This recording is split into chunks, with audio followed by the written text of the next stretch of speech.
Assalamualaikum warahmatullahi wabarakatuh. Yang terhormat Ibu Kepala Sekolah UPTD SDN 3 Balongan, Bapak yang mewakilinya, serta Bapak Ibu Guru UPTD SDN 3 Balongan yang saya banggakan. Alhamdulillahirrahmanirrahim. Wassalatu wassalamu ala asrofil anbiya'i wal mursalin wa ala alihi washabihi ajmain. Amma ba'du. Alhamdulillah, puji syukur kehadirat Allah Subhanahu wa taala karena pada siang hari ini kita dapat berkumpul di ruangan ini dalam keadaan sehat walafiat. Salawat salam kita curahkan kepada junjungan kita Nabi besar Muhammad SAW, kepada keluarganya, sahabatnya, serta kita umatnya. Semoga kelak di yaumul akhir kita mendapat syafaatnya. Amin, amin ya rabbal alamin. Ya, hari ini ada diseminasi budaya positif, penyebaran pemahaman dan penerapan budaya positif ya di lingkungan UPTD SDN 3 Balongan yang akan dibawakan oleh Ibu Sarwi sebagai presenternya, dan saya Ibu Juju Haria SPDSD selaku moderator pada acara hari ini. Ya, ada susunan acaranya, yaitu yang pertama pembukaan, yang kedua menyanyikan lagu Indonesia Raya, yang ketiga sambutan dari Ibu Kepala Sekolah UPTD SDN 3 Balongan yaitu Ibu Wasmira SPDSD.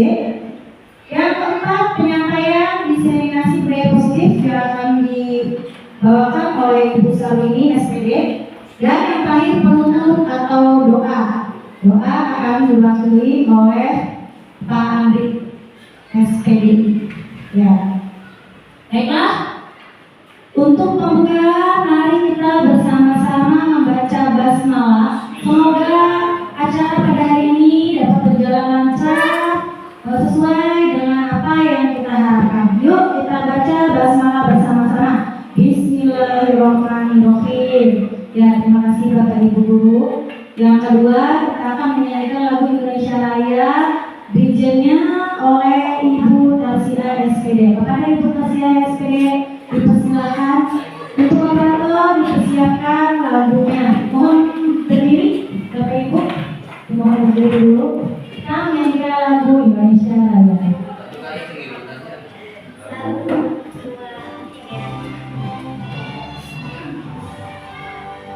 Indonesia.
Mohon duduk kembali. Acara selanjutnya yaitu sambutan yang akan diwakili oleh Pak Andri Supriyadi SPDI. Kepada Pak Andri, dipersilakan. Mohon maaf bila yang akan diwakili oleh Pak Susanto MPD. Persilakan kepada Pak Susanto. Baik. Assalamualaikum warahmatullahi wabarakatuh. Bismillahirrahmanirrahim. La haula wala quwwata illa billah. Asyhadu an la ilaha illallah wa asyhadu anna Muhammadar Rasulullah. Allahumma shalli ala sayyidina Muhammadin wa ala alihi wa sahbihi ajmain. Amma Bapak Ibu guru yang saya hormati, barusan atau tadi pagi Ibu Kepala menitipkan kepada saya untuk memberikan sambutan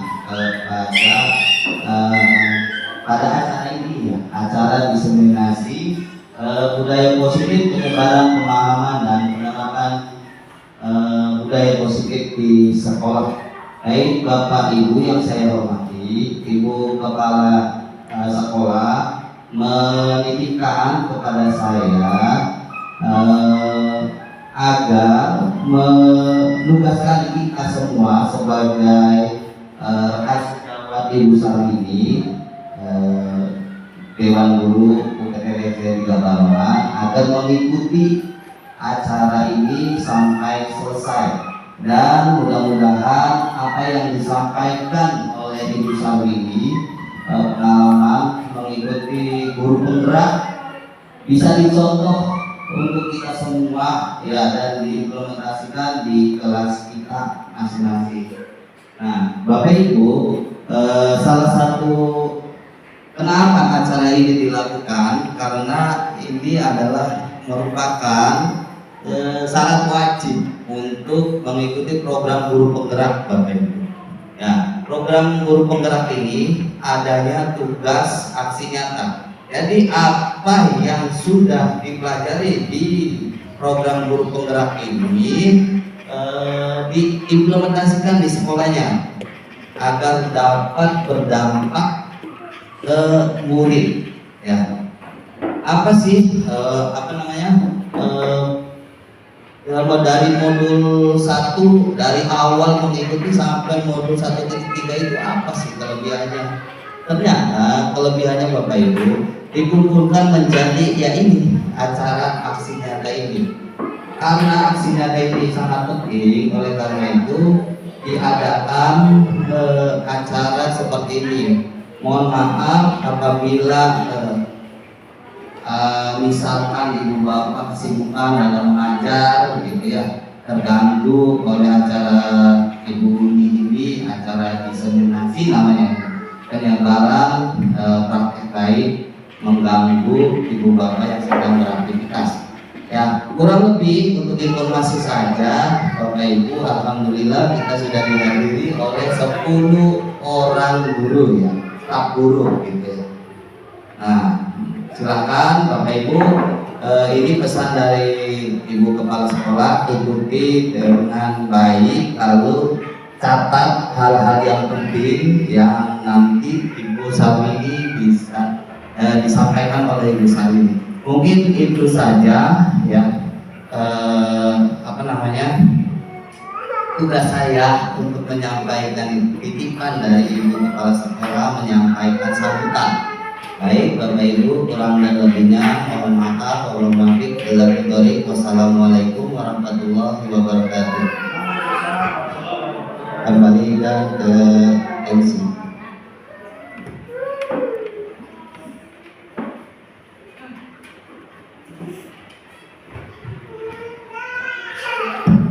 Ya, terima kasih kepada Pak Susanto MPD yang telah memberikan sambutannya, yang mewakili Ibu Kepala Sekolah UPTD SDN 3 Balongan. Acara yang berikutnya yaitu penyampaian diseminasi budaya positif oleh presenternya, yaitu Ibu Sarwini SPD. Kepada Ibu Sarwini SPD dipersilahkan. Bismillahirrahmanirrahim. Wabarakatuh.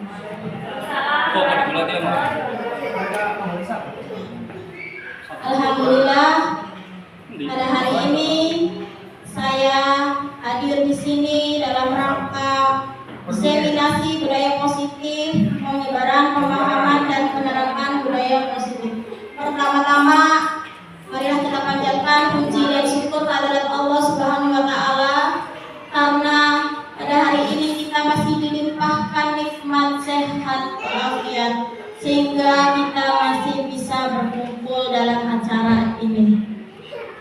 Tidak luput salawat serta salam kepada Nabi besar kita Muhammad SAW. Semoga kita semua mendapatkan syafaat di akhir zaman. Amin amin ya rabbal alamin. Baik Bapak Ibu, perkenalkan saya guru PTD SD Balongan 3 ini. Saya alhamdulillah diberi kesempatan untuk mengikuti guru penggerak. Saya sekarang sudah di modul 2, di mana di modul 2 ini saya sudah mempelajari di modul sebelumnya. Saya untuk menyampaikan budaya positif yang ada di sekolah yang sudah saya lakukan juga. Apa sih budaya positif itu? Nah, itu tujuannya saya ingin berbagi. Baik Bapak Ibu,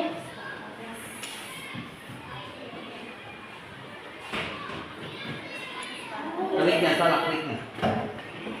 sebelum kita mulai, alangkah kita buat kesepakatan kelas terlebih dahulu, kesepakatan diskusi ini ya. Yang pertama, kesepakatan kelas apa yang kita inginkan dalam mengikuti acara ini? Apakah ada yang mau mengungkapkan kita apa gitu kesepakatan kelasnya supaya sudah berjalan diskriminasi ini? Dilarang menggunakan handphone. Dilarang menggunakan handphone. Ya, Nah, sama berlangsungnya. boleh. Apalagi barangkali dilarang ngobrol, boleh. Menjaga kebersihan ya, Kakak. Menjaga kebersihan ya Bapak Ibu, boleh makan dan minum, tapi menjaga kebersihan juga.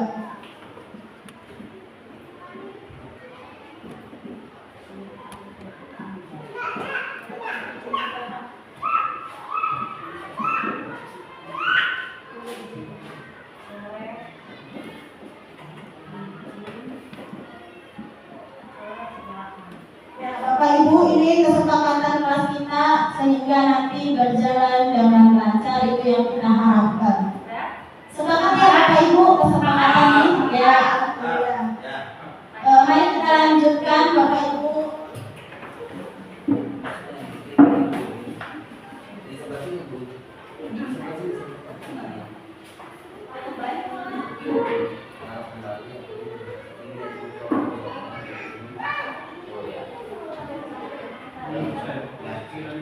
Ya, inti dari penyebaran budaya positif saya nanti ada 7 materi. Yang pertama inti konsepnya itu perubahan paradigma tentang belajar. Kemudian yang kedua disiplin positif. Yang ketiga motivasi perilaku manusia. Yang keempat kebutuhan dasar manusia. Yang kelima posisi kontrol guru. Yang keenam keyakinan kelas. Dan yang ketujuh segitiga restitusi. Ini pembahasan kita pada hari ini. Nah, sekarang sebelum kita bahas ke materi inti tadi, apa yang Bapak Ibu pikirkan dengan ketika mendengar kata positif, budaya positif? Ya, saya bisa. Ya, kasus contoh. Ya, tindakan yang benar. Kakak Pak. Kebiasaan yang baik. Pembiasaan yang baik. Ya, ada lagi Bapak Ibu? Barangkali ada lagi. Tidak melanggar norma-norma. Tidak melanggar norma-norma. Iya Bapak Ibu. Itu yang kita harapkan. Budaya positif artinya positif. Selalu berpikir positif. Baik dari diri kitanya, apalagi bahkan anak didik kita. Kita semua memiliki putra dan putri di sekolah, Bapak Ibu guru, baik orang tua yang berbahagia punya putra dan putrinya. Kita bersaling berkolaborasi ya Bapak Ibu. Di sini ada Ibu wali murid dan Bapak Ibu guru, supaya kita itu menjadikan murid kita atau putra kita itu yang memiliki tadi kata Mas Susanto moral yang baik ya. budaya positif. Nanti kalau sudah, mari kita lihat apa budaya positif itu. Ya, sebelum kita melanjutkan apa itu penjelasan tentang budaya positif, kita sejenak speaking dulu. Bapak Ibu boleh berdiri, tapi diharapkan yang laki-laki sama laki-laki ya.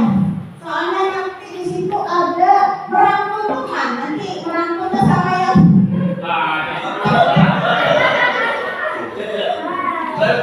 boleh merangkul temannya terus sebelah. Nanti speakingnya seperti ini. Tangan ke atas, gapai impian.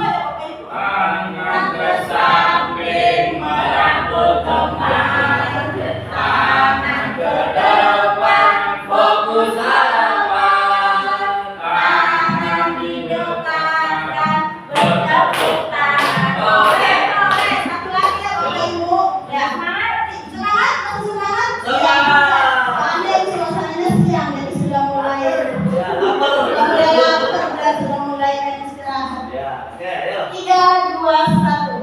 Tangan ke atas, gapai impian, tangan ke samping merangkul teman, tangan ke depan fokus harapan, tangan didekatkan bertepuk tangan. Ya, terima kasih, silakan duduk kembali. Rangkulnya kalau yang tidak ada temennya, rangkulnya di rumah saja ya Pak Andi ya. Siap.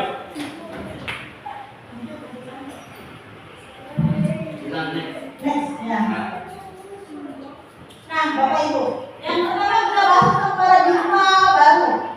Tokoh pendidikan yang selama ini memajukan pendidikan adalah Ki Hajar Dewantoro. Di mana Ki Hajar Dewantoro itu filosofi pendidikannya menurut Ki Hajar Dewantoro ini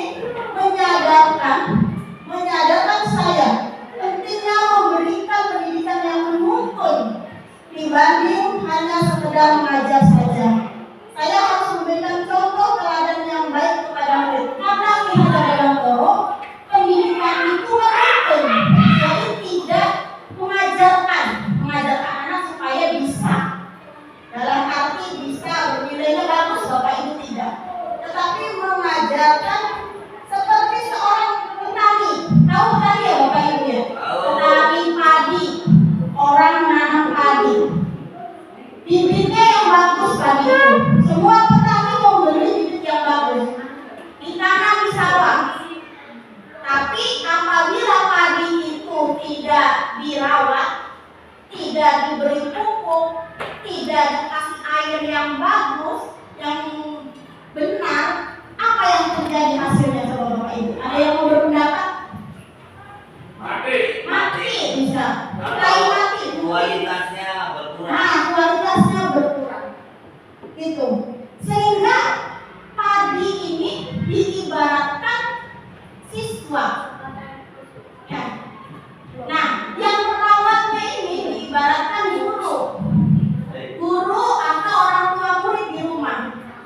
Jadi ketika gurunya menuntun murid sehingga menjadikan yang menghasilkan didik yang unggul, dengan orang tua juga di rumah seperti sama seorang petani merawatnya, menyiram memberi air yang benar, pupuknya yang benar, akarnya, maka akan menghasilkan siswa yang unggul pula. Itu bahasa mungkin menurut paradigma Ki Hajar Dewantoro. Next.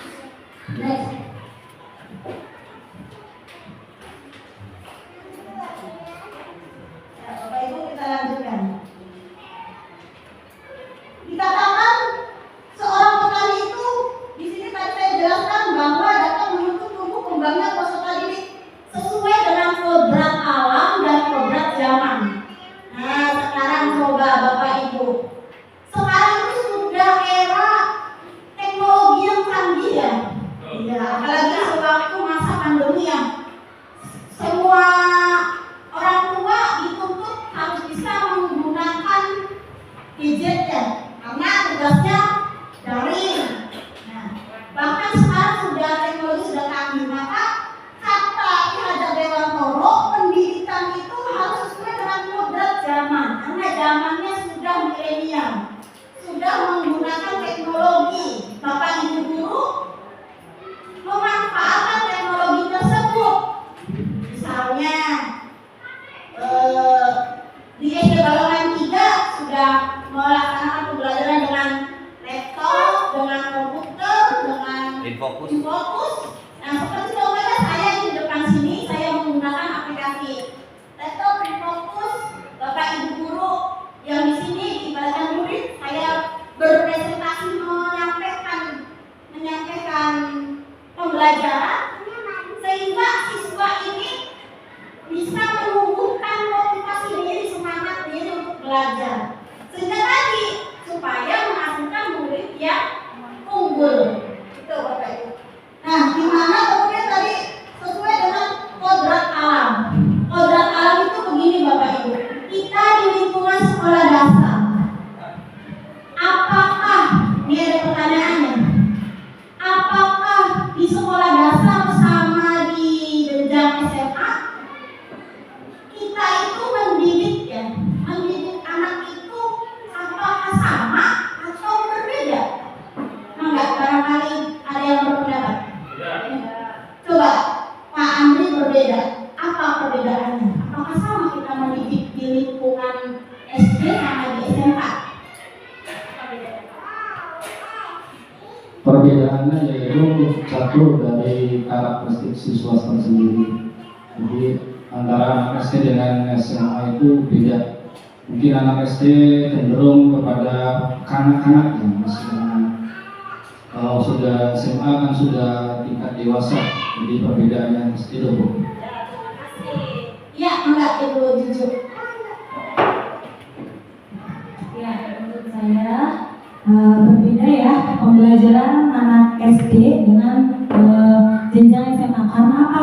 Karena anak SD itu masih pemikirannya itu belajarnya harus bendanya konkret, bukan abstrak. Beda dengan yang sudah SMA, mungkin dengan berpikir abstrak sudah berjalan karena sudah tingkat usianya juga sudah dewasa, maksudnya ya sudah remaja. Kalau tingkat SD itu masih kita tuh sebagai guru kenyang jamu, artinya siswa SD itu kan masih bau kencur. Jadi masih belajarnya itu harus dengan benda-benda konkret yang ada di sekitar, di lingkungan sekolah misalnya, atau di lingkungan rumah. Seperti itu mungkin Bu. Terima kasih Plus untuk Pak Andri dan Ibu Juju. Terima kasih yang sudah memberikan gambarannya. Betul sekali Bapak Ibu ya, bahwa anak SD itu masih masanya bermain, sehingga tidak akan sama dengan anak SMA yang masanya sudah tidak bermainnya sudah berkurang, sehingga diterapkanlah untuk anak-anak SD belajar sambil bermain, tetapi tidak lepas bermain sepenuhnya diserahkan kepada siswa. Namun kata PHD, kita sebagai gurunya itu bahkan di rumah sebagai orang tua itu membimbingnya ya, karena itu yang dikatakan kodrat alam, di mana semua pembelajaran menurut KHD itu kita mengarahnya ke profil belajar Pancasila, karena sekarang kita kurikulum merdeka. Nanti diharapkan siswa kita itu beriman, bertakwa kepada Tuhan Yang Maha Esa,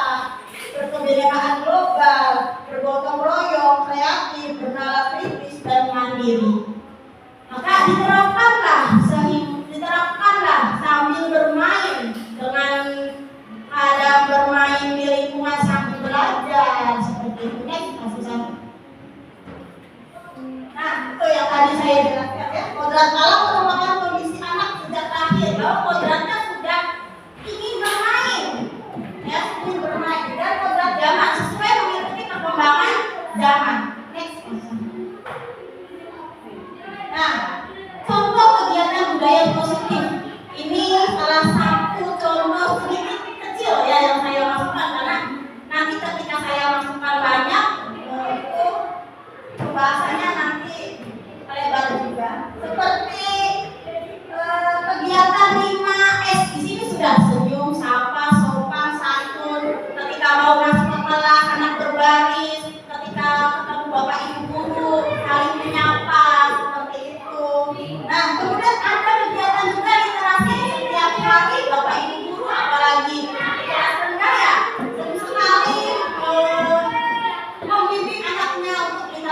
membaca.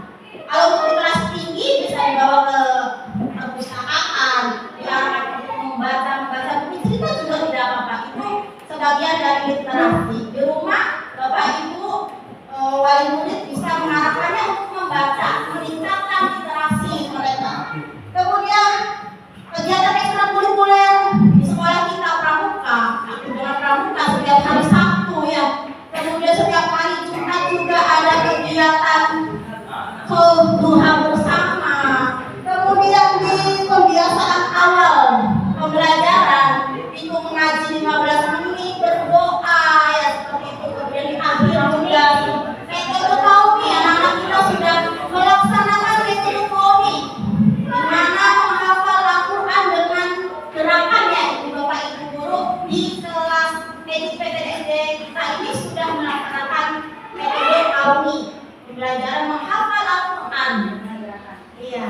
Nah, kegiatan-kegiatan itu nanti akan menghasilkan budaya yang positif, kebiasaan anak itu nanti positif terus. Itu keinginan Bapak Ibu dan kita semua ya, kalian juga keinginannya seperti itu.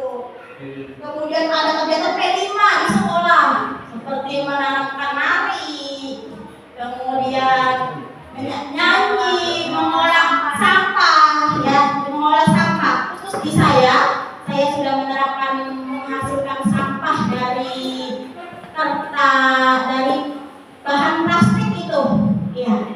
Nah, di sini ada wali kelas orang tua murid kelas 5.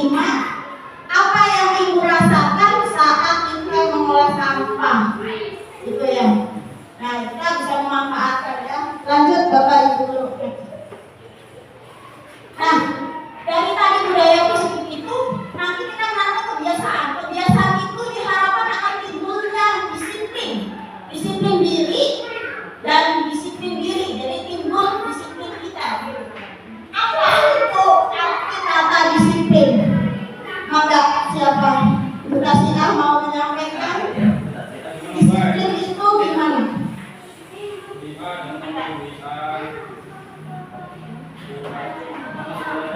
Baik, assalamualaikum warahmatullahi wabarakatuh. Disiplin menurut saya adalah suatu sikap yang suatu sikap yang tidak keluar dari relnya dan jadi mengikuti norma-norma atau aturan yang ada gitu. Misalnya siswa datang ke sekolah 15 menit sebelum pelajaran dimulai. Itu merupakan contoh disiplin bagi siswa. Nah, seperti itu Bu. Terima kasih. Terima kasih. Betul sekali Bapak Ibu. Disiplin itu artinya kita tidak keluar dari relnya. Nanti kalau kita keluar dari relnya itu nanti kita menyimpang ya kayak seperti itu. Kita lanjutkan, coba kita lihat apa itu disiplin. Disiplin positif itu berasal dari kata disiplin yang artinya belajar, mengacu pada disiplin diri, memiliki tanggung jawab terhadap apa yang telah dilakukan berdasarkan nilai-nilai yang diyakini. Nah, disiplin positif merupakan salah satu cara penerapan disiplin yang bertujuan untuk menumbuh kembangkan kesadaran serta memberdayakan peserta didik tanpa imbalan. Jadi kita itu memberdayakan peserta didik tanpa imbalan, dia sudah menerapkan disiplin diri dari dalam diri. Jadi tergugah sendiri disiplinnya. Tidak karena di sekolah itu kan pasti ada aturannya, ada aturan sekolah. Tidak karena dia ingin dikasih penghargaan, tidak karena ingin dikasih hadiah apa dia jadi disiplin. Tidak, diharapkan disiplinnya itu dia muncul dari diri sendiri, inisiatif sendiri bahwa dia disiplin. Oh saya hari ini pakaiannya ini, saya hari ini ini tuh dari diri sendiri. Itu kata lain dari disiplin positif.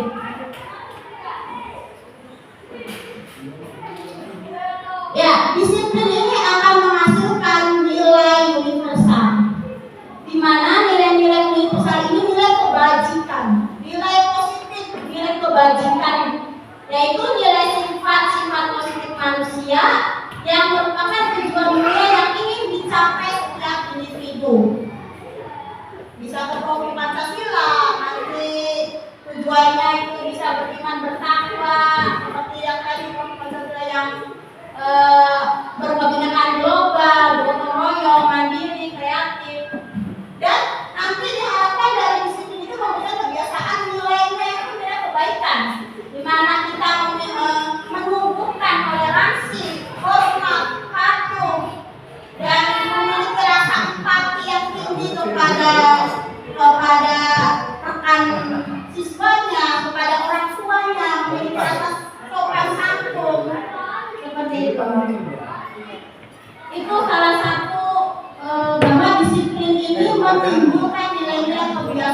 positif, Itu nilai-nilai universal. dengan kata lain, Bapak Ibu, seseorang yang memiliki disiplin diri, mereka bisa bertanggung jawab terhadap apa yang dilakukannya, karena mereka mendasarkan tindakan mereka pada nilai-nilai kebajikan universal. Dengan mengaitkan nilai-nilai kebajikan yang diyakini seseorang, menurut Diana Gordon, maka motivasi intrinsiknya, motivasi dari dalam dirinya itu terbangun, sehingga bisa menggerakkan motivasi diri dalam untuk dapat mencapai tujuan yang mulia. Jadi dengan tumbuh disiplin diri itu memotivasi kebiasaan yang timbul nilai-nilai kebajikan yang tadi, seperti menumbuhkan rasa empati, seperti itu, pegang rasa, seperti itu. Dan nah, disiplin di sini saya mau bertanya, apakah Bapak Ibu guru, murid-murid kita itu sudah disiplin? Belum. Ada yang belum, sebanyak ada yang sudah. Coba contohnya apa? Ya, salah satu contohnya tentang disiplin itu yang dilakukan anak adalah masih berangkat kesiangan. Iya. Kemudian juga masih berpakaian tidak sesuai hari atau jadwal yang ditentukan oleh sekolah, tidak memakai atribut, kemudian tidak menggunakan ikat pinggang misalnya seperti itu. Oke, itu saja. Mungkin itu ya salah satu contoh dari tidak disiplinnya, belum disiplinnya anak-anak kita. Maka kita lihat dari siswa-siswa yang belum disiplin di sekolah itu ada perilaku motivasi yang mendorong dia itu bisa berbuat tidak disiplin. Ada perilakunya, mungkin dari apa? Nah, diterapkan di sini kita ke materi yang ketiga, motivasi perilaku manusia. Menurut Diana ada 3 alasannya motivasi perilaku manusia itu. Yang pertama, menghindari ketidaknyamanan atau hukuman. Kemudian yang kedua, mendapatkan imbalan atau penghargaan dari orang lain, menjadikan orang yang diinginkan dan menghargai diri sendiri dengan nilai-nilai yang dipercaya. Jadi ketika seseorang memiliki tidak disiplin, itu ada motivasi alasan, pada intinya seperti itu Bapak Ibu. Ini ada motivasinya, ada 3.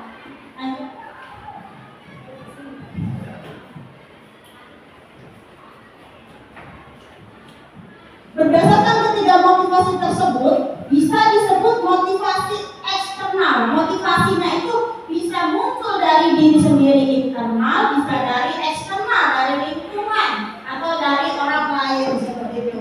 Yaitu tindakan pendisiplinan dengan hukuman, penghargaan, imbalan. Jadi anak-anak kita bisa disiplin jika dikasih imbalan, jika dikasih penghargaan, jika dikasih reward, itu bisa disiplin. Kalau ketika tidak dikasih seperti itu, anak-anak tidak disiplin. Nah, itu adalah disiplin eksternal. Terus ya, kemudian kebutuhan manusia. Yang berikutnya keempat, kebutuhan dasar manusia.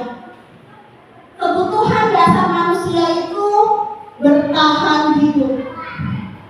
Ada yang kedua, cinta kasih, penguasaan, kebebasan dan kesenangan. Mungkin kenapa anak-anak kita itu tidak disiplin dari hal tadi yang dibicarakan, ada dari motivasi intrinsik dan motivasi perilaku manusia yang dikatakan dari 3 tadi, itu adakah salah satunya ini tidak terpenuhi oleh diri murid kita.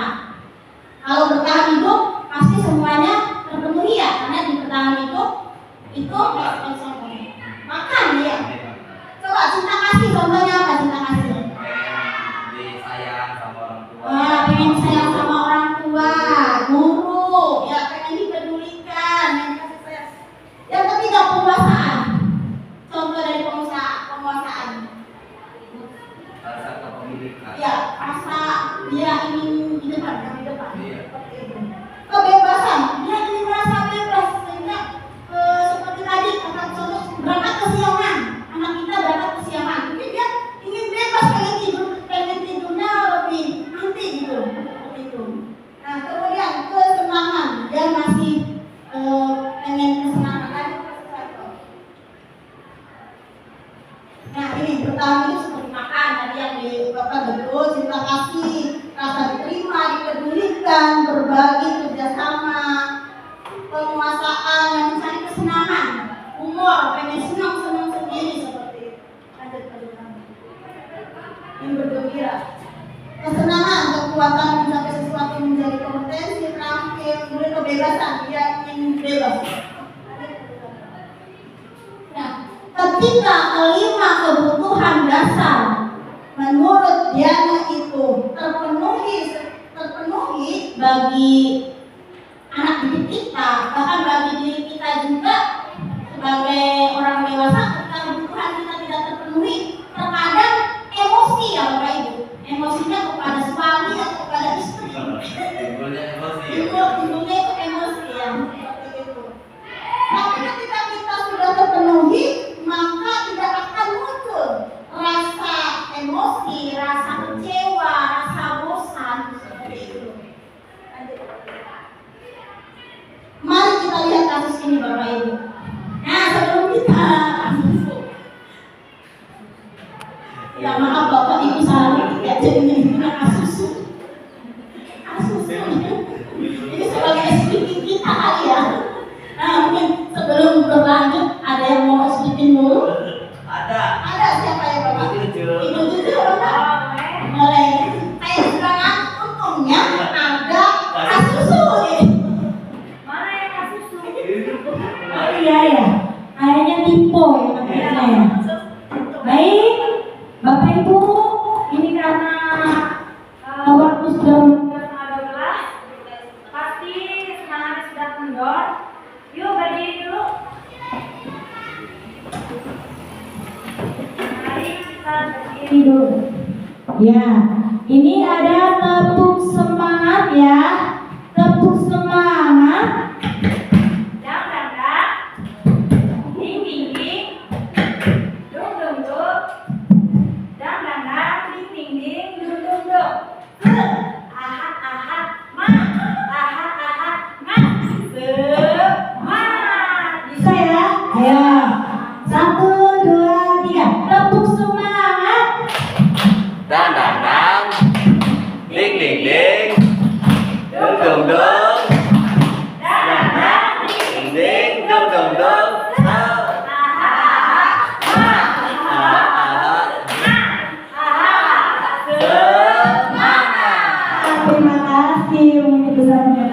Terima kasih Bu Jujur. Sudah tidak ngantuk ya Bapak Ibu ya.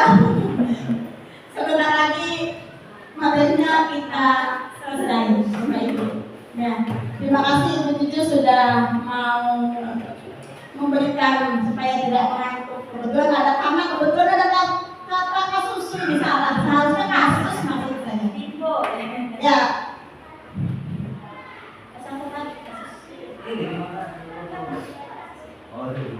Ya, itu ada kasus seorang guru melihat salah satu muridnya beberapa hari tidak memakai sepatu. Ia memakai sandal ke sekolah, banyak alasan mengapa ia tidak pakai sepatu. Guru tersebut memberikan hukuman. Namun esok harinya sang guru mendapatkan informasi ternyata ia murid yang broken. Tahu broken Bapak Ibu? Iya, broken itu mungkin berpisah. Nah, kemudian putus sama neneknya atau berpisah sama ibu bapaknya, punya sama yang baru ayahnya, ya itu mungkin banyak lah di sosial media.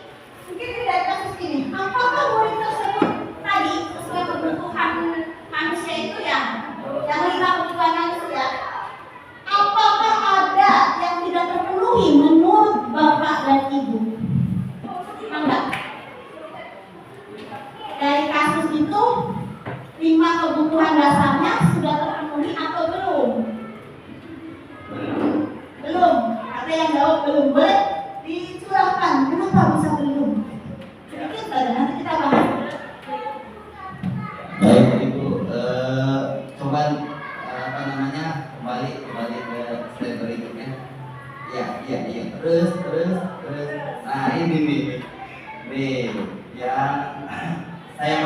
terus ya ini di pertahanan hidup ya kayaknya kurang bertahan hidup karena apa di sini kan ada kriteria ya. Dari poin pertama ini pertama hidup itu ada makanan, pakaian, sedangkan tadi kasus naik. Nah, ya kasus ini ya dia itu kurang banyak ini poinnya ya. Ya dari broker merasa dimiliki itu kurang, ya kan dengan orang tuanya juga dari perusahaan itu juga kurang. Seperti itu Bu. Ya. Iya Bapak Ibu, jadi dari melihat kasus tadi betul yang disampaikan Pak Susarto bahwa si anak itu belum memenuhi kebutuhan hidupnya yang 5 dasar tadi, sehingga misalnya sepatunya karena mungkin hidupnya anak berokan jadi tidak dipedulikan sama orang tuanya, sepatunya jebol, jadi pakainya sandal saja, padahal sudah dikasih tahu sama ibu bapak gurunya. Kemudian kasih sayang, karena dia berokan kasih sayangnya jadi dia tidak mempedulikan itu. Jadi kebutuhan yang belum tercapai pada anak didik kita itu akan menghasilkan anak yang memiliki tadi tidak, jadi anak kita tidak disiplin akhirnya ya Bapak Ibu ya, tidak memiliki disiplin positif, kebiasaan yang positif. Nah di sini ada salah guru di sini memberikan hukuman. Nah untuk kita bahas bagaimana guru itu memberikan hukuman, apakah sudah tepat atau belum, nanti kita ke materi berikutnya. Berhubung dengan yang berikutnya. Nah, bahwa kita sebagai guru atau sebagai orang tua juga di rumah, kita harus melihat posisi kita. Di sini ada posisi kontrol guru. Ya. Guru perlu meninjau kembali penerapan disiplin pada peserta didik di sekolah. Apakah telah efektif, berpusat, memerdekakan, memandirikan? Kita sebagai guru, bahkan di rumah juga sebagai orang tua, kita melihat posisi kontrol kita itu di mana.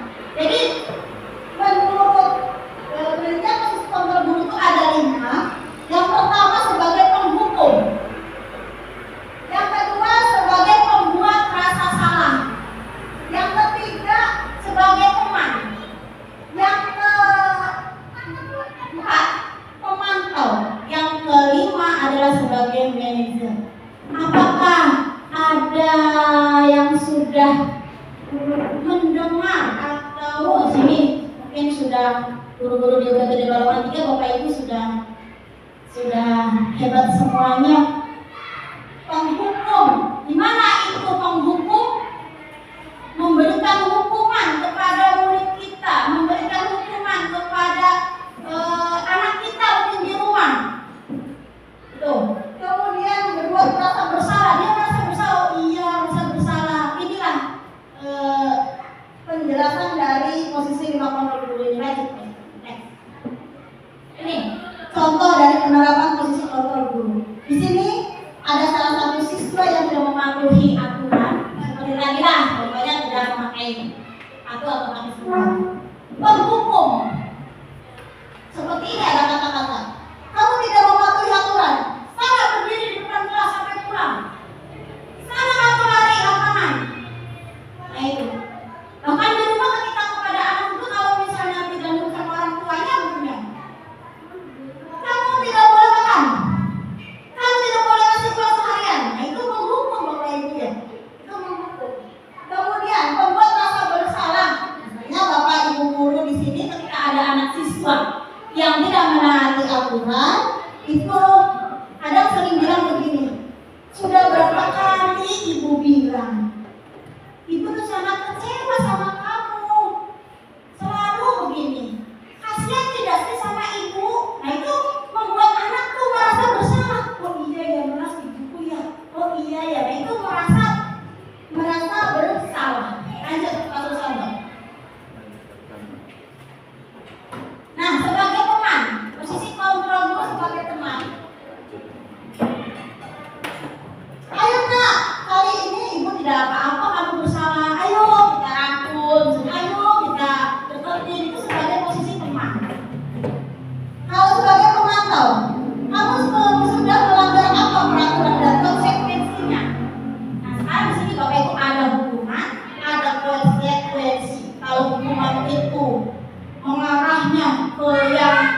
ibaratnya kejam ya, seperti lari lapangan, seperti kayak tidak pakai helm, misalnya kalau di masyarakat tidak pakai helm, kemudian dihukum, kemudian dihukum itu ke arahnya lebih membuat siswa tuh mengenang terus. Ya, itu. Lanjut. Nah, yang terakhir adalah manajer. Kalau manajer ini, apakah kamu tahu kesalahan kamu? Kira-kira bagaimana kamu akan memperbaikinya? Kita ajak diskusi. Yang kelima ini, kita ajak diskusi sehingga tidak menghukum, tidak membentuk rasa bersalah siswa. Jadi nanti siswa sendiri yang akan, oh iya Bu, saya itu salah. Ya. Dan lanjutkan semua. Nah, sekarang posisi kontrol apakah yang sebaiknya dilakukan oleh guru? Coba Bapak Ibu, adakah dari menghukum, merasa bersalah? Kira-kira posisi yang tidak membekas di dalam hati siswa. Kita hubungan pernah dihukum, kita hubungan pernah dicubit. Nah itu yang membekas itu dihukum. Terkenang ya. Ya, itu kan mengenang selalu di mulut itu. Jadi pengalaman saya dulu pernah dicubit sama guru saya karena tidak bayar SPP Bapak Ibu. Sampai sekarang dia ingat terus mengenang membekas. Ya, merasa bersalah sama, iya kasihan. Kalau posisi manajer tadi tidak membekas, nanti anak sendiri yang tunggu seperti itu. Nah, posisi kontrol guru yang sebaiknya dilakukan guru adalah lanjut Profesor. Musik. Lanjut.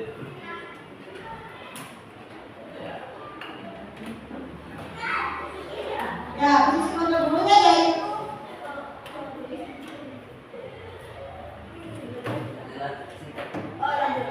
posisi kontrol guru yang baik dilakukan, baik guru, sebagai orang tua di rumah adalah sebagai manajer.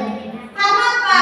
Karena sebagai manajer itu nanti seorang anak itu akan tahu sendiri kesalahan dia dan dia akan menyadarinya bahwa oh iya saya itu sudah merasa bersalah. Nanti dari kesalahan itu nanti akan timbul perbaikan. Jadi tidak akan membekas dalam diri kita. Nah, lanjut ke Bapak Ibu. Nah, sekarang kita ke materi berikutnya tentang keyakinan kelas. Seorang guru, Bapak Ibu, guru harus menjadi seorang manajer di mana supaya anak itu tidak membekas di dalam dirinya, tidak boleh memberikan hukuman, tidak boleh memberikan hadiah, tidak boleh memberikan anak itu merasa bersalah, tidak. Nah, sebagai manajer saja kita adakan untuk keyakinan kelas. Tadi keyakinan kelas, kenapa keyakinan kelas? Kenapa bukan peraturan kelas? Ya. Sekarang bertanya, kenapa bukan peraturan kelas tapi keyakinan kelas? Nah, kalau peraturan itu lebih kalau keyakinan kelas itu kita akan sepakati bersama dari keyakinan tadi. Nih, kesepakatan kelas ya. Ini termasuknya keyakinan kelas kita sepakati bersama. Nah, ini saya sudah contoh menerapkan keyakinan kelas di sini. Bagaimana cara kita menerapkan keyakinan kelas? Yaitu menyampaikan tujuan untuk apa keyakinan kelas itu.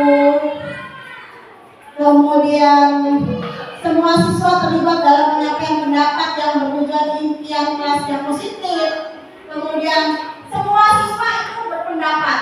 Jadi intinya tadi keyakinan kelas itu untuk tadi menjadikan budaya positif, kebiasaan yang positif. Untuk di kelas kita buat dulu keyakinan kelasnya. Keyakinan kelas itu mengarahnya ke peraturan kelas, tetapi untuk menghasilkan nilai-nilai kebajikan yang positif, ya seperti tadi. Nah, salah satunya caranya kita ajak semua. Nah, ini Bapak Ibu, mengajak murid untuk berpendapat. Apa keyakinan kelas yang ingin dibuat? Kesepakatan kelasnya apa?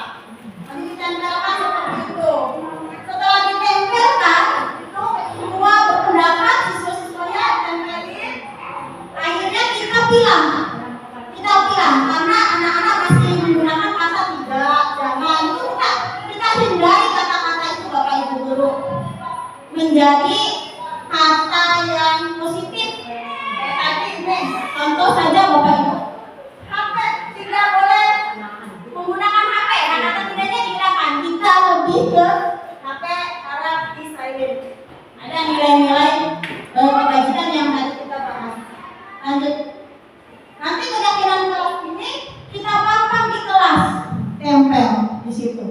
Sehingga anak-anak menyepakatinya. Tentang kesepakatan apa yang harus kita sepakati ketika pembelajaran seperti itu. Nah, cara pembuatan keyakinan kelas diantaranya mengundang nilai-nilai kebajikan. Ya, lebih abstrak dari peraturan yang lebih rinci dan konkret. Keyakinan kelas itu sedikit saja, namun mudah diingat sama murid-murid kita. Berupa pernyataan yang universal sesuai kondisi kelas. Mungkin saya di kelas 5 dengan Bapak Ibu guru di kelas 1, 2, 3, dan 6 mungkin beda keyakinan kelasnya. Karena sesuai dengan kesepakatan yang dibuat dan anak-anaknya berpendapat.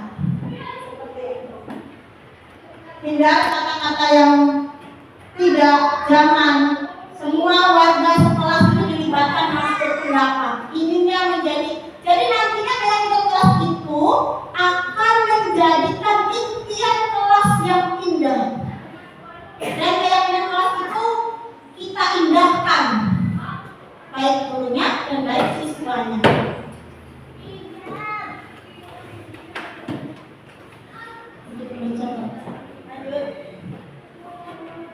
Ya, sekarang segitiga restitusi. Tadi Bapak Ibu, materi selanjutnya, ketika anak didik kita melakukan pelanggaran yang tidak sesuai tadi aturan atau keyakinan kelas, kita terapkan segitiga restitusi. Apa itu segitiga restitusi? Yaitu proses dialog yang dijalankan oleh guru agar dapat menghasilkan murid yang mandiri dan bertanggung jawab. Di mana ada 3 segitiga restitusi. Yang pertama, menstabilkan identitas. Yang kedua, validasi tindakan yang salah. Yang ketiga, menanyakan keyakinan. Contohnya seperti ini. Kalau menstabilkan identitas, misalnya Bapak Ibu tadi ada anak yang tidak pakai sepatu ya, pembahasan yang awal pakainya sandal. Kita panggil Bapak Ibu gurunya, muridnya dipanggil. Kita menstabilkan identitas dulu. Misalnya, apa kabar hari ini? Misalnya namanya Andi. Apa kabar hari ini Andi? Apakah kamu sedang baik-baik saja? Kita menstabilkan dulu identitas menstabilkan identitas mereka supaya dia tuh merasa nyaman, tenang. Kemudian baru validasi tindakan. Kenapa hari ini tidak pakai sepatu? Misalnya, kamu pasti punya alasan kenapa tidak pakai sepatu. Coba ceritakan kepada ibu. Alasan itu apa? Nah, nanti si anak itu menceritakan alasannya kenapa dia cerita ini. Nah, kita tidak boleh membuat rasa bersalah itu tadi. Kamu tuh salah, kamu tuh harus tidak. Tapi kita iya, semua orang pasti punya salah. Saya ibu juga sebagai guru pasti punya salah. Nah itu. Semua orang pasti punya salah. Namun kesalahan itu kita harus perbaiki. Coba bagaimana cara memperbaikinya, Nana? Kemudian kita menanyakan keyakinan kelas. Ingat tidak keyakinan kelas yang tadi dibuat? Nah, harus memakai sepatu setiap hari. Keyakinan kelasnya. Nah, dikaitkan dengan keyakinan kelas kita. Nanti setelah itu anak akan timbul tanggung jawabnya. Oh iya Bu, saya itu salah. Nanti saya akan memperbaikinya. Bapak Ibu di rumah juga seperti itu kepada anak.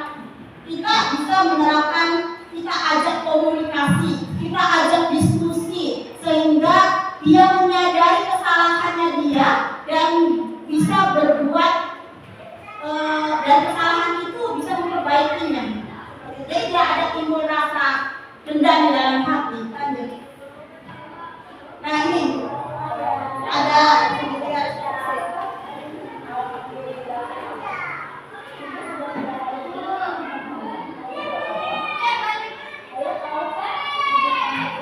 Ini adalah contoh keyakinan kelas. Saja ya Bapak Ibu, ini ada salah seorang siswa yang satunya ini makan di kelas. Bapak Ibu lagi belajar makan di kelas. Saya panggil diajak komunikasi. Kenapa? Ternyata dia itu katanya malamnya begadang lihat TV, lihat HP, sehingga paginya tidak makan, tidak apa namanya, tidak tidak makan sarapan sehingga akhirnya dia timbul sendiri. Kita pura-pura positif 3 restitusi Bapak Ibu. Lanjut. Nah ini hasilnya.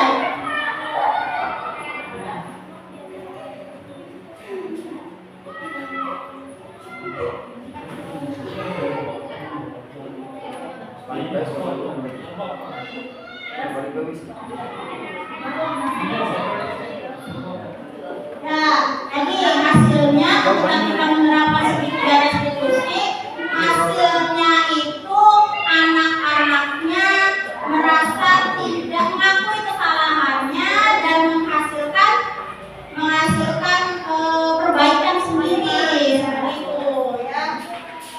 Nah, akhir kita pembahasan kita. Jadi pada intinya dalam penerapan program disiplin positif, hendaknya guru itu memiliki kepribadian, standar kepribadian profesional dan sosial yang baik, di mana guru mampu merefleksikan dirinya dalam posisi kontrol saat ini. Bagaimana perjalanan dirinya sebagai AMO, manajer yang menuntut murid-muridnya menjadi insan yang mandiri, merdeka dan bertanggung jawab sesuai dengan standar nasional pendidikan dan sesuai kurikulum kita, profil belajar Pancasila. Bapak Ibu, sebelum saya mengakhiri, saya ingin merefleksi bagaimana perasaan dan bagaimana apa yang Ibu dapatkan dari diseminasi pembelajaran budaya positif ini. Bapak Ibu boleh tuliskan di sini atau boleh kita ngobrol itu saja.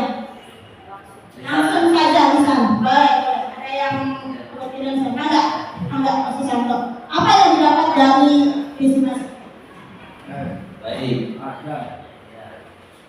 Terima kasih Ibu. Apa yang saya refleksikan dari apa yang Ibu paparkan tadi sangat lengkap sekali, urutannya sangat bagus sekali dan luar biasa. Ada SPP juga. Saya menangkap Ibu ini itu sampai sini sudah mengetahui tentang posisi kontrol dulu. Kita itu di posisi yang seperti apa sih, apakah kita menjadi seorang guru yang penghukum, apakah membuat rasa bersalah, atau tadi manajer dan yang tadi apa ya, lagi kita iman. Nah, di sini saya mengetahui yang kita sudah lakukan selama ini itu posisi yang mana. Ternyata masih banyak kekurangan di dalam seharian kita sebagai guru. Ternyata kita masih menerapkan, ada saja otomatis ya, secara alamiah kita itu ada rasa yang menghukum gitu ya. Masih seperti itu. Mungkin setelah memperhatikan dan menyimak apa yang Ibu ini paparkan tadi dari awal sampai akhir, mudah-mudahan saya bisa mengikuti poin-poin pentingnya dan bisa merubah paradigma yang menghukum tadi menjadi manajer. Itu saja Ibu ini. Terima kasih. Terima kasih Pak Susanto. Ada lagi yang mau Ibu bisa berdiri saja ke sini tidak nyampe. Ya, terima kasih atas sampaiannya. Iya, refleksi pada hari ini, alhamdulillah pemahaman saya tentang apa itu budaya positif, terus 5 posisi kontrol guru, 5 kebutuhan dasar manusia, dan tadi segitiga restitusi. Karena saya sebagai guru pernah ada di 5 posisi kontrol tersebut ya. Segitiga restitusi itu sepertinya mudah untuk diterapkan, akan tetapi pada faktanya sulit, apalagi kita di jenjang sekolah dasar ya Bapak Ibu. Jadi memang semua butuh proses.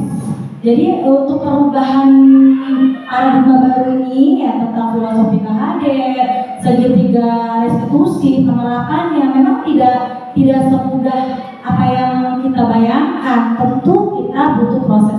Dan untuk penampilan sebagai presenter Ibu Sarwini pada hari ini, saya kasih 5 bintang, luar biasa. Saya tepuk tangan dong Bapak Ibu untuk Ibu Sarwini. Saya apresiasi luar biasa penampilan Ibu Sarwini pada hari ini, sehingga audiens tidak ngantuk karena diselingi es bridging seperti apa yang sudah disampaikan oleh Pak Santo tadi. Ya, mungkin itu saja yang bisa saya sampaikan. Terima kasih. Mangga. Ya, terima kasih untuk refleksinya. Terima kasih Bapak Ibu atas waktu dan kesempatannya untuk menghadiri acara ini. Pada intinya, saya juga manusia, saya masih terus berusaha, masih terus menjadikan perubahan yang positif atas saya berbagi. Tidak saya ini di depan ini paling gimana, tidak, karena saya juga masih belajar. Namun mari kita bersama-sama merubah paradigma kita dari yang tadinya dari posisi 5 kontrol tadi yang dikatakan Mas Santo dan Ibu Tuju, itu mari kita berusaha menjadi posisi kontrol sebagai guru yang manajer ya. Namun terkadang saya juga namanya manusia masih menerapkan juga itu, tapi kita marilah kita bersama-sama belajar, saling berkolaborasi, saling mengingatkan, seperti itu Bapak Ibu. Terima kasih. Salah dan kurang dan lebihnya saya sebagai manusia mohon maaf sekali jika dalam penyampaian materi ini dan penyampaian diseminasi budaya positif ini kurang berkenan, salah kata, salah ucap, itu kesalahan saya. Akhir kata Bapak Ibu, wabillahi taufiq wal hidayah. Wassalamualaikum warahmatullahi wabarakatuh. Maka saya kembalikan ke Ya, terima kasih kepada Ibu Sarwini yang telah menyampaikan diseminasi budaya positifnya pada hari ini. Ternyata tidak terasa 1 jam sudah berlalu ya Bapak Ibu, karena materinya sangat menarik sehingga tidak terasa sampai pada ujung acara ya, pada penutup. Oke, sebelum penutup diakhiri doa dulu karena tadi dibukanya dengan basmalah, dan penutupnya juga agar ilmu yang kita dapatkan pada hari ini berkah, dan semoga yang hadir pada hari ini mendapat yang melimpah, mendapat rahmat dari Allah Subhanahu wa taala. Amin. Untuk doa yang dipimpin oleh Pak Andri Supriyadi SPDI, kepadanya dipersilakan. Ya. Baik, Bapak Ibu, kita tutup sama-sama dengan membaca hamdalah alhamdulillahirobbilalamin. Semoga apa yang tadi disampaikan di Busar ini dapat bermanfaat bagi kita semua dan bisa diterapkan, diaplikasikan di sekolah kita ini. Amin amin ya rabbal alamin. Assalamualaikum warahmatullahi wabarakatuh. Iya, saya tutup acara pada hari ini. Mohon maaf apabila saya sebagai moderator ada salah kata, baik dari sikap juga mohon dimaafkan karena tak ada gading yang tata. Alhamdulillah, saya akhiri. Wassalamualaikum warahmatullahi wabarakatuh. Waalaikumsalam warahmatullahi wabarakatuh. Assalamualaikum warahmatullahi wabarakatuh.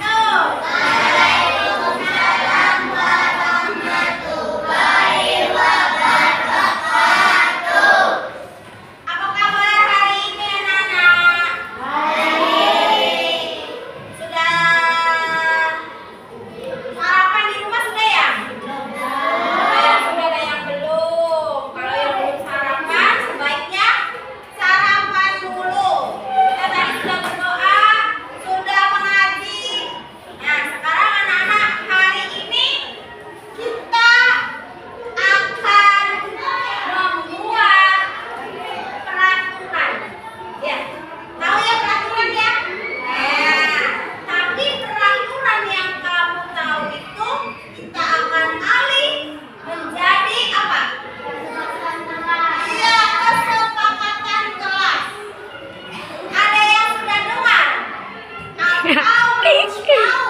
Nggak ada kejelang. Kesepakatan kelas.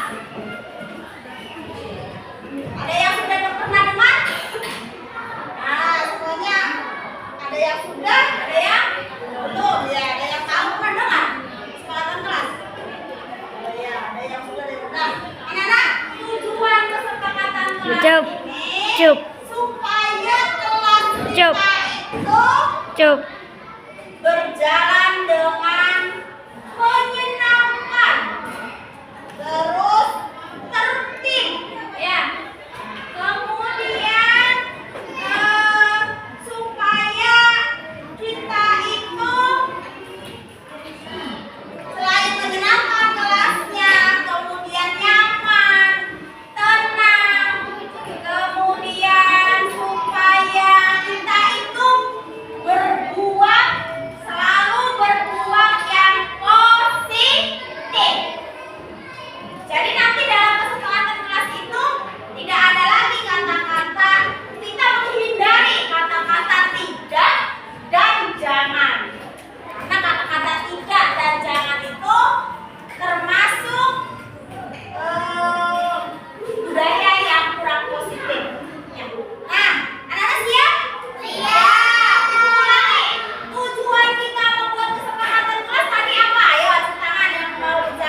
Yang sudah duduk kembali, kita lihat kesepakatan kelas kita seperti apa ya.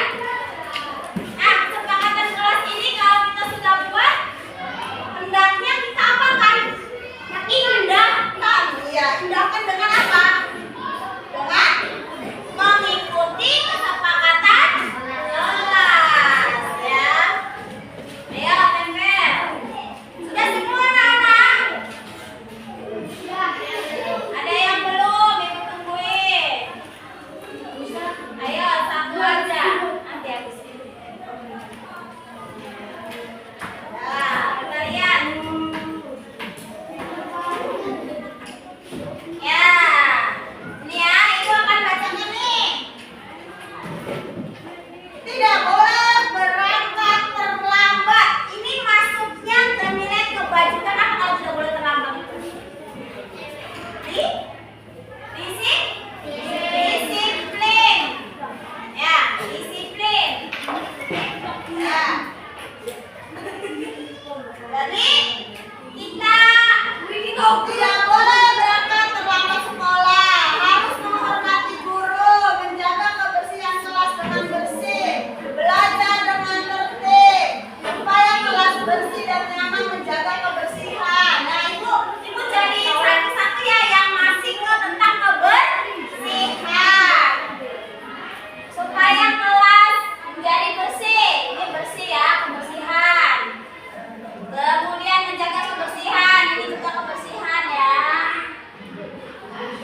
datang tepat waktu. Ya itu, jadi tidak boleh berangkat terlambat. Berarti datang tepat waktu.